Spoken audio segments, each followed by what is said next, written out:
My people, come closer. There are stories we tell for entertainment. And there are stories we tell as warnings. This one is not for the weak heart. Because in a certain village, they loved a woman's beauty so much. They did not notice, she was slowly disappearing. But before I tell you what truly happened, make sure you follow this path with me. Subscribe, so you don't miss the stories our elders were too afraid to finish. Now listen carefully, because this one may change how you see people forever. My people, listen carefully. Never trust a beauty that refuses to stand in the sun. In the quiet village of Amankwa, where red dust rose gently with every step and tall palm trees whispered secrets to the wind, there lived a woman named Adanna. She was not just beautiful, she was unforgettable. When Adanna walked through the market, voices softened. Traders forgot their prices.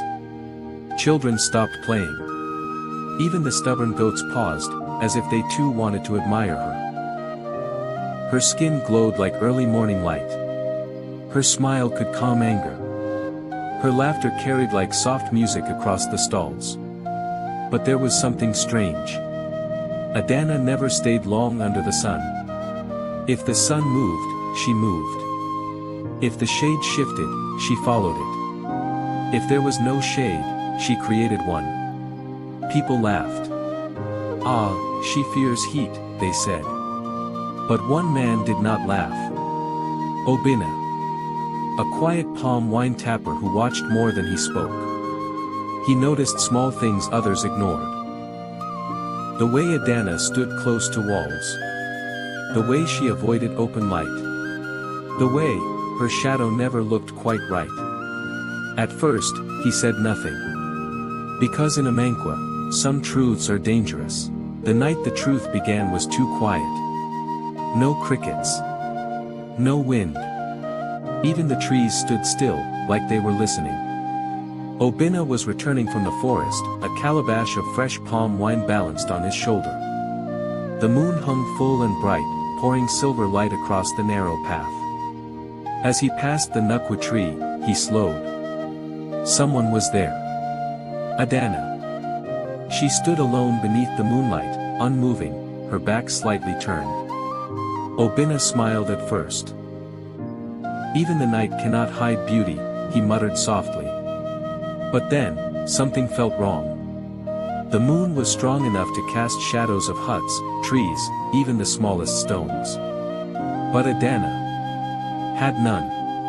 Obina blinked. He rubbed his eyes. Stepped closer. Still nothing. No shadow beneath her feet. No outline behind her. Only her body, standing in light that touched everything else. A cold wave ran through his chest. Then slowly, she turned. Her eyes met his. For a moment, time stopped. Then she smiled. But the smile did not reach her eyes. Obina, she said softly, you should not be walking at night. And for the first time, he heard fear hiding in her voice. Morning came as if nothing had happened. The village returned to life. Women spread their goods across wooden tables. The smell of roasted corn filled the air. Children ran barefoot, chasing each other through the dust.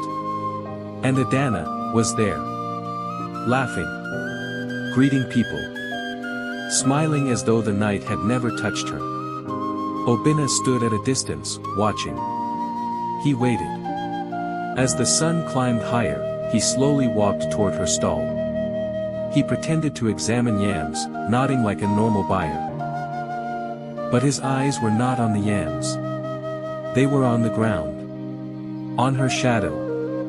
At first glance, it looked normal. But then, he saw it. It was faint. Too faint. Like a drawing that rain had started to wash away. He leaned closer. His heart began to beat faster. This was no mistake. Something was wrong. Very wrong. Adanna shifted slightly, placing her foot deeper into shade. Their eyes met briefly. She looked away quickly. That was when Obina knew. She knew something too. And she did not want anyone else to see it. That afternoon, Obinna went to the edge of the village where Mama Ebra lived. Her hut sat quietly under an old irako tree, far from noise and laughter.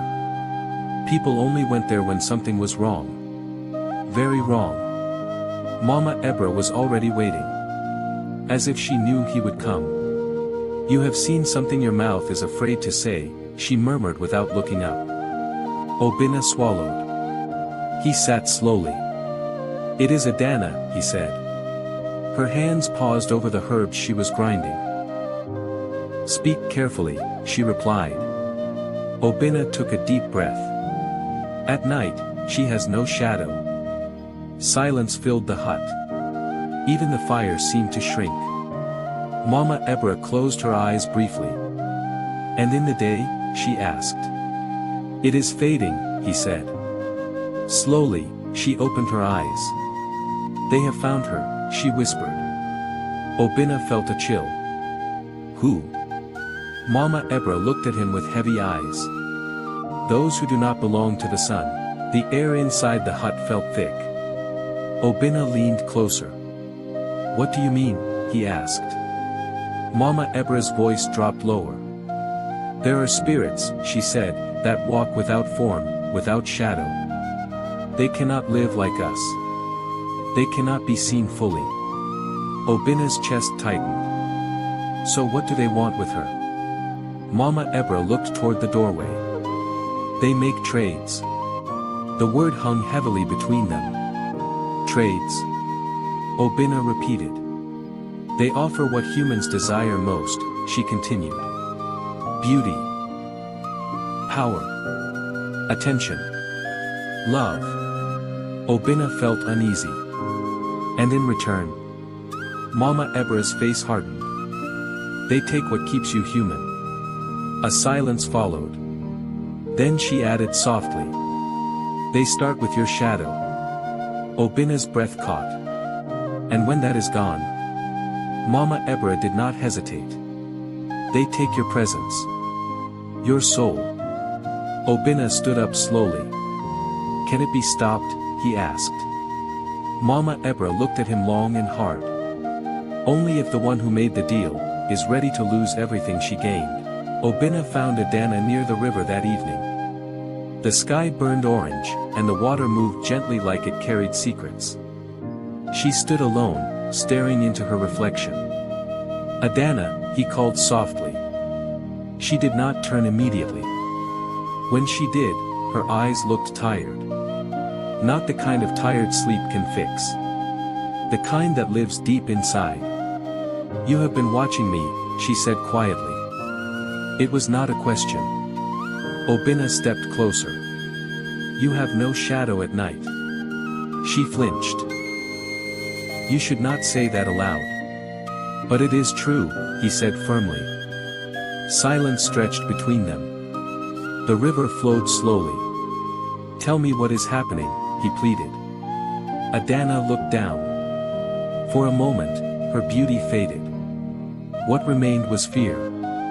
"You will leave me if I tell you," she whispered. Obinna shook his head. "I will not." She hesitated.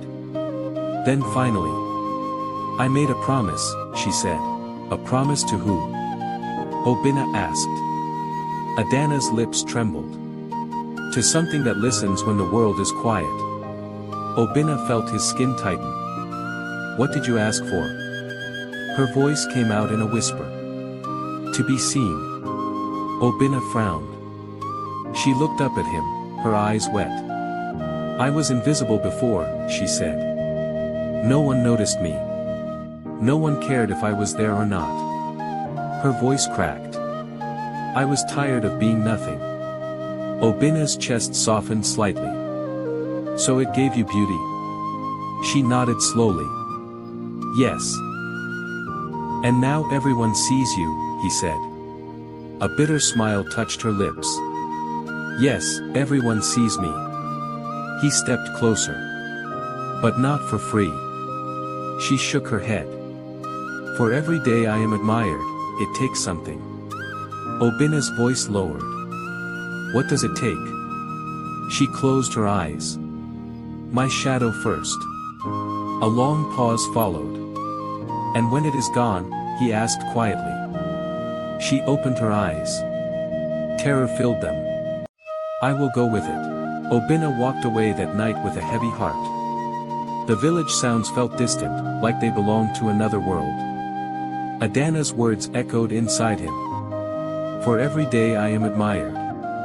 The next morning, the market was louder than usual. People gathered around Adanna again. Praising her. Calling her name. Laughing. Each word of admiration felt like a knife. Obinna could not take it. He stepped forward suddenly. Stop, he shouted. The market fell silent. People turned to him in confusion. Do not praise her, he said, breathing hard. Murmurs spread. What is wrong with you? Someone asked. Obinna pointed toward Adanna. The more you admire her, the more she loses herself. Silence deepened. Adanna stood frozen. Her eyes wide with fear. Obinna, she whispered. But it was too late. Everyone was watching now. And doubt had entered the village. The rumors spread faster than Harmattan fire. Obinna is jealous. He has lost his mind. He wants her for himself. But some people began to watch more closely. They studied Adanna when she walked. They noticed how she avoided sunlight. How she stayed close to shadows. And slowly, fear began to grow. Adanna stopped coming to the market. Her door remained closed. Days passed. Then one night, it came. A sound. Low. Deep. Not human. It rose from the forest like a warning. A long, broken cry that made dogs hide and children wake in fear. Obinna sat upright in his hut. His heart pounded. He knew. The spirit was angry. And it was no longer waiting quietly. The next day, the village felt different. Quieter. Heavier. Even the wind seemed unsure where to go. Obinna went straight to Mama Ebra. It has started, he said. She nodded slowly. Yes. What happens now? He asked. She looked at him with deep seriousness. When a spirit is denied what it is owed, it comes to collect. Obinna felt a chill run through him. How? Mama Ebra stood up slowly. Through fear. Through dreams. Through the body. And Adanna? He asked. She is running out of time.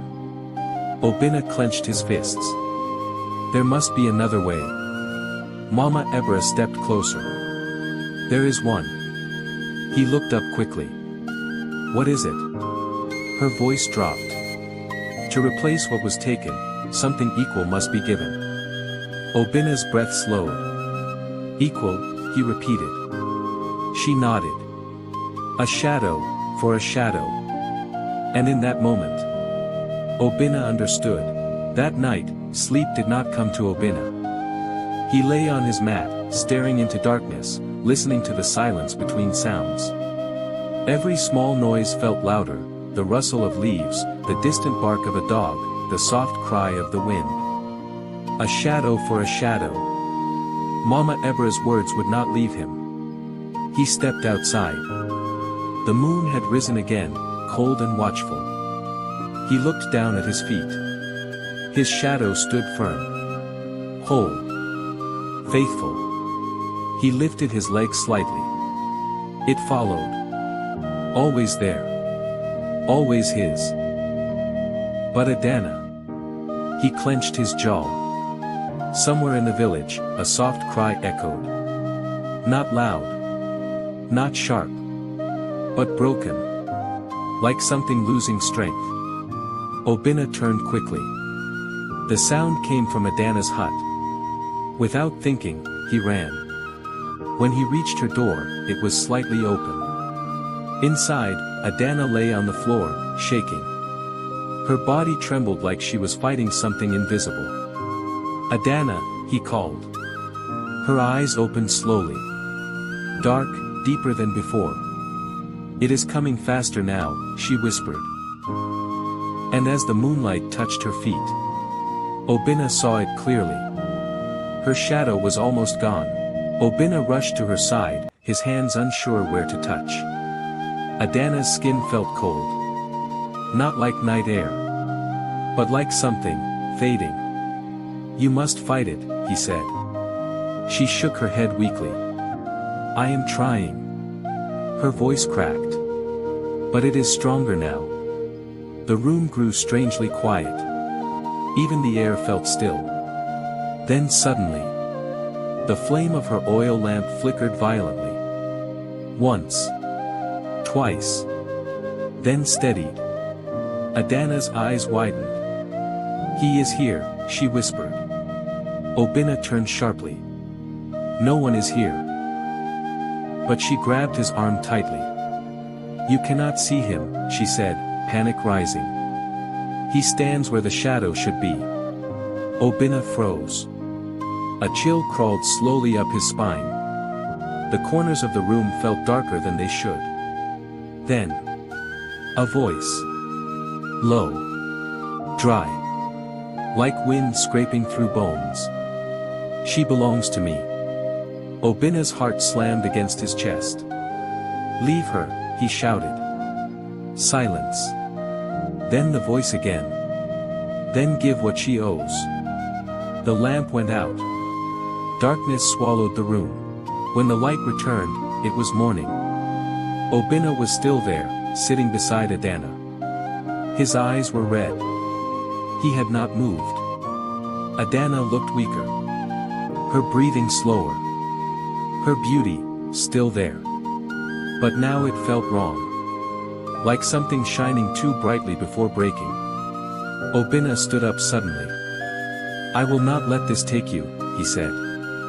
Adanna looked at him with tired eyes. "You cannot fight what you do not understand." "I will learn," he replied firmly. He left her hut and walked straight to Mama Ebra. This time, he did not sit. "Tell me everything," he demanded. She studied his face carefully. "You have seen it," she said. He nodded. It spoke. Mama Ebra exhaled slowly. "Then there is no more time." She walked to a corner and brought out a small, wrapped bundle. Inside were old objects, bones, chalk, dried leaves. "There is a ritual," she said. Obinna stepped closer. "Will it save her?" She looked at him deeply. "It depends on what you are willing to lose." The ritual would take place under the Nukwa tree. At midnight. When the line between worlds is thin, Mama Ebra said. She drew symbols on the ground using white chalk, forming a circle wide enough for two people. "One must stand inside," she explained. "And call the spirit." Obinna nodded slowly. "And the other?" Mama Ebra hesitated. "The other must be ready to replace what was taken." Obinna's chest tightened. "Explain." She looked him straight in the eye. "The spirit follows balance. For every shadow it takes, it must receive one." Obinna swallowed hard. "And if no one offers?" Her voice became cold. "Then it takes everything." Obinna looked down at his feet again. His shadow stretched beside him. Strong. Present. He knew what it meant. He just did not want to say it. When Obinna returned to Adanna, the sun was already low. She was sitting up now, but barely. "You left," she said softly. "I went to find a way," he replied. She gave a weak smile. "There is no way." "There is," he said. Her eyes searched his. "And what does it cost?" He did not answer immediately.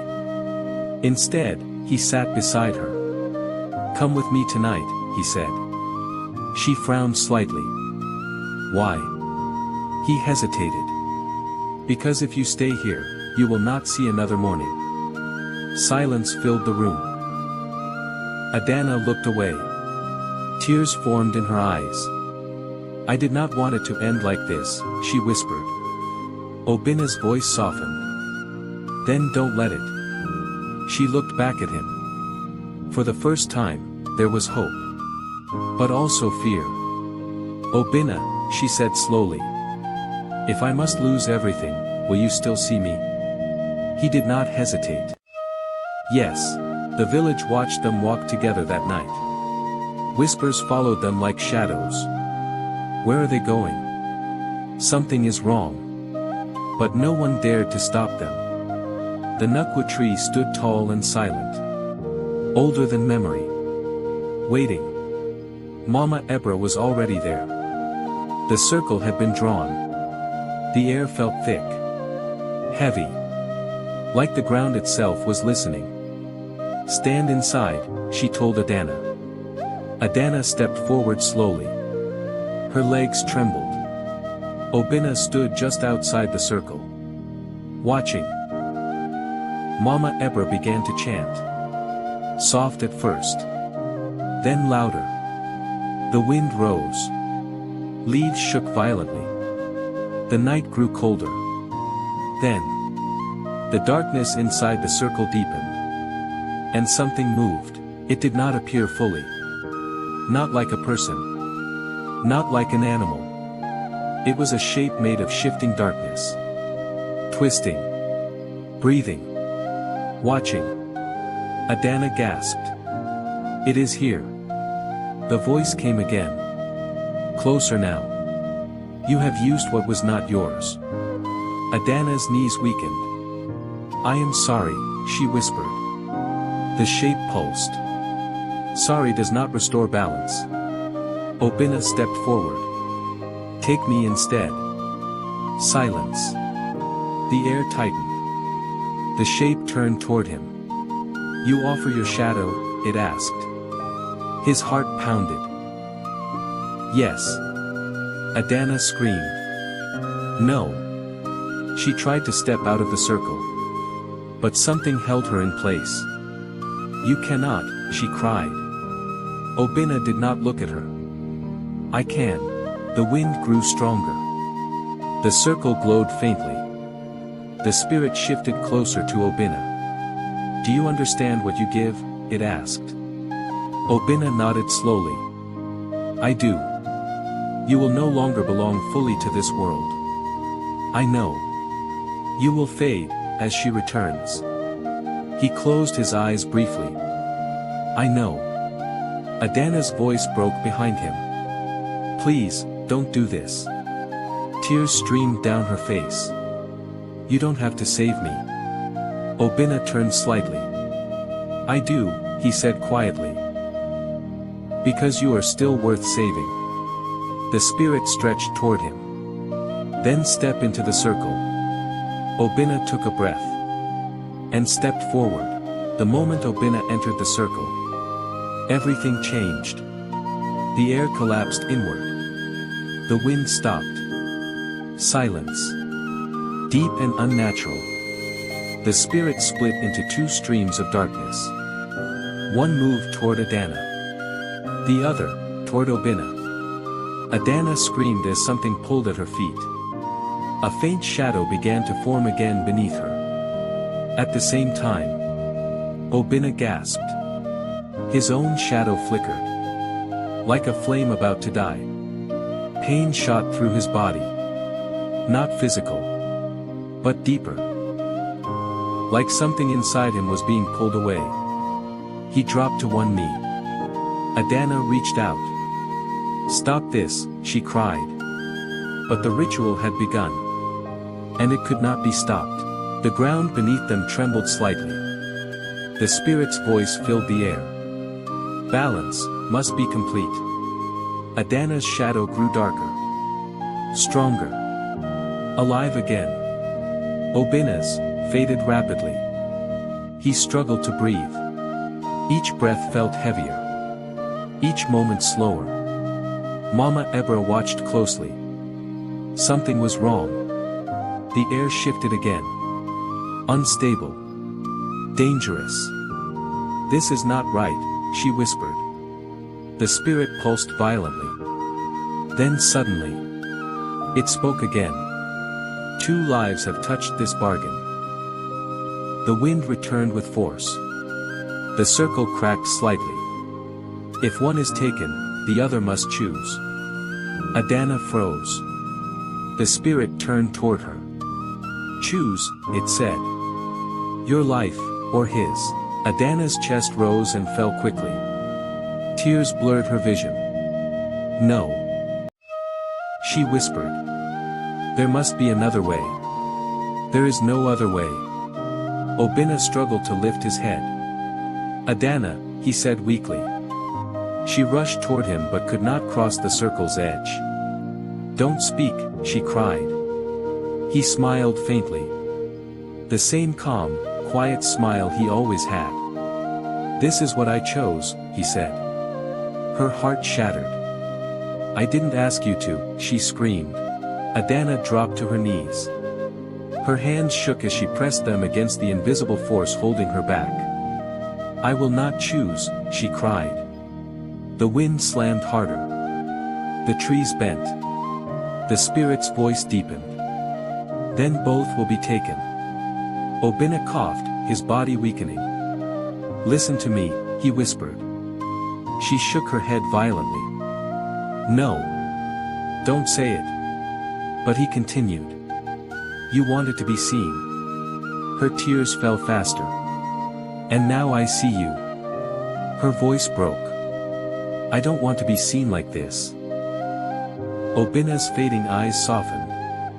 Then choose, to live differently. The spirit surged closer. Choose now. Adanna's heart pounded painfully. If she chose herself, Obinna would disappear. If she chose him, she would return to nothing. Forgotten. Invisible. Alone again. The fear wrapped around her chest. That same fear that led her here. But something had changed. She was no longer the same woman who made that deal. Adanna slowly stood up. Her legs trembled, but her eyes had changed. The fear was still there. But something stronger had grown inside it. Understanding. She looked at Obinna. Really looked at him. Not at how he stood. Not at how he looked. But at what he had given. No, she whispered. The spirit stirred. What do you refuse? Adanna took a deep breath. I refuse your choice. The wind paused. Just for a moment. The spirit twisted violently. You cannot refuse balance. Adanna stepped forward, ignoring the invisible force. Her voice rose stronger. Then take it all back. The circle shook. Mama Ebra gasped. What are you doing? She shouted. Adanna's eyes burned with tears. Take the beauty, she cried. Take the attention. Take everything you gave me. The spirit roared. That is already consumed. Adanna screamed back. Then take me instead. Everything stopped. The world held its breath. Even the wind vanished. The spirit grew still.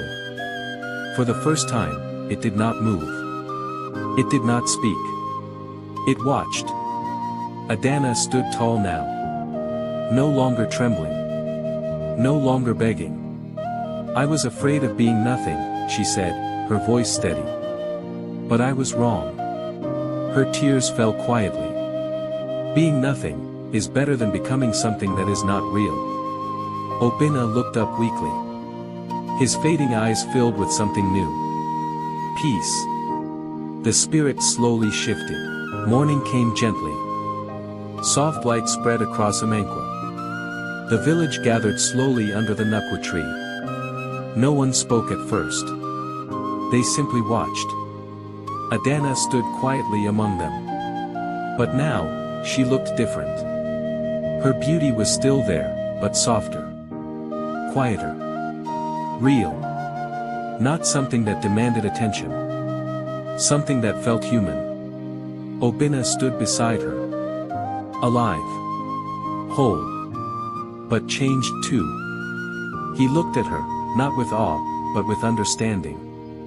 Mama Ebra stepped forward. "The debt has been paid," she said. "The balance restored." The villagers whispered among themselves. Some in relief.